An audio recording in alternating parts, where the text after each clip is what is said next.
Good afternoon. My name is Reddick. I am the district manager for Community Board 12, Queens. Um, where did you grow up and what schools did you attend? I grew up in North Carolina, Rocky Mount.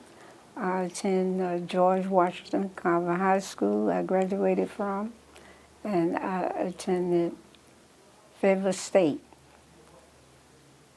for 2.5 years. Okay, what degree did you get during your college? Well, I dropped out. I fell in love. What's the importance of your job? Like, what is? My job is I'm a city employee. It's a city agency, and my job is overseeing city service delivery. And that means working with all the agency, NYPD, Sanitation Department, DOT, or working with the schools, working with the elected official, any agency that providing city services. And also some private agency also. My office is following up and dealing with complaints. Anyone calls in regarding potholes, street lights out, anything that has to do with city service. Capital project, when they users get started to do a capital project in the community, the streets, the sanitary and storm sewer, I usually work with the agency, the contractor, and have a liaison that's coming out of DDC, Department for Design and Construction. We under the city charter, and once a month required to have a meeting with all of the head of the city agency. That includes the commanding officer for the precinct, community affairs officer, DOT, Department of Transportation, Con Edison, National Grid representative. I have a liaison coming out of all of the city agency, and that includes the mayor's office. Why is this job so important? Because I live in the community, and it's I enjoy doing it, not just because of meeting people, but being a part, making a difference, making things better for the community. And I feel that, and knowing the needs of the community. What's the hardest part about doing what you do? The hardest part about doing what I do when I'm not able to get the agency move faster and doing the right thing. If anyone was interested in doing what you do, what advice would you give to them?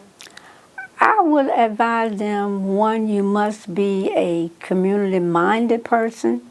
You must take your job seriously. You must keep your job on a professional level, working with the agency. And this job is not a 9-to-5 job.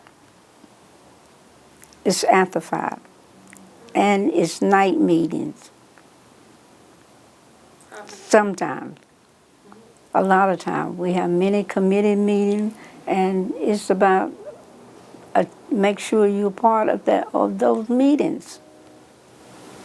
Do you consider yourself a hero or a role model? I don't consider myself a hero. I consider myself as a role model.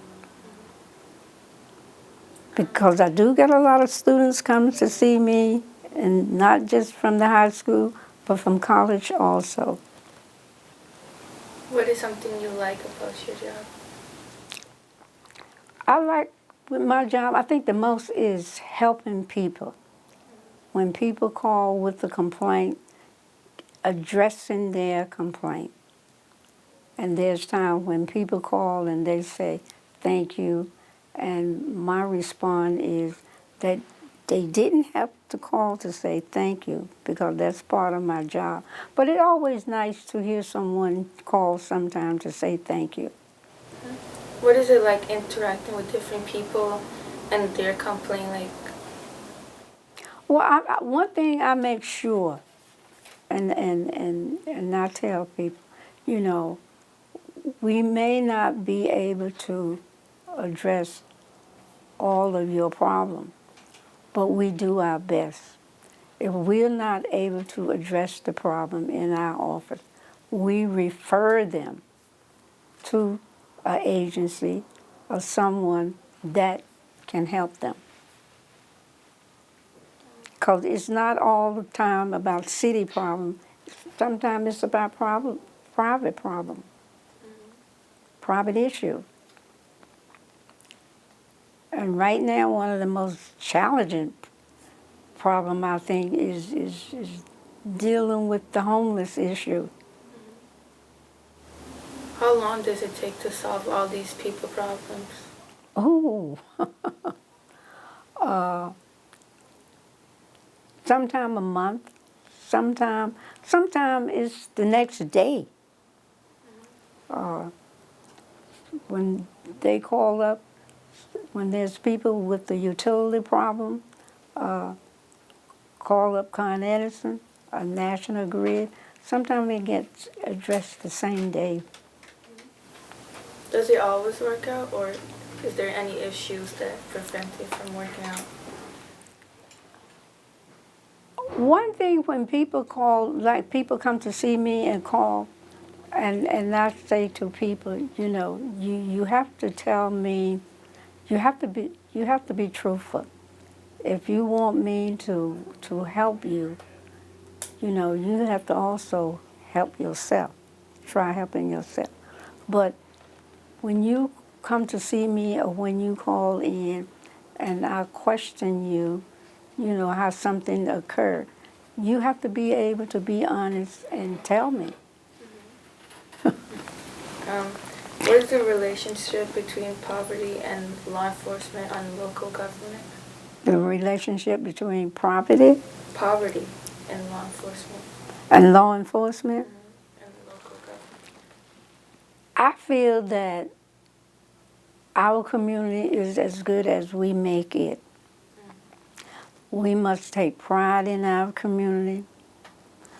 We have a problem in this community now where people are dumping, a serious problem with people dumping. Some area they have installed cameras, which the lobby for, and the cameras are extremely expensive. The elected official allocated money for cameras, one our council member, and I'm always saying to the community, the resident at meetings, at our monthly board meeting, you know, what we find, no one from the outside is coming and dumping on us.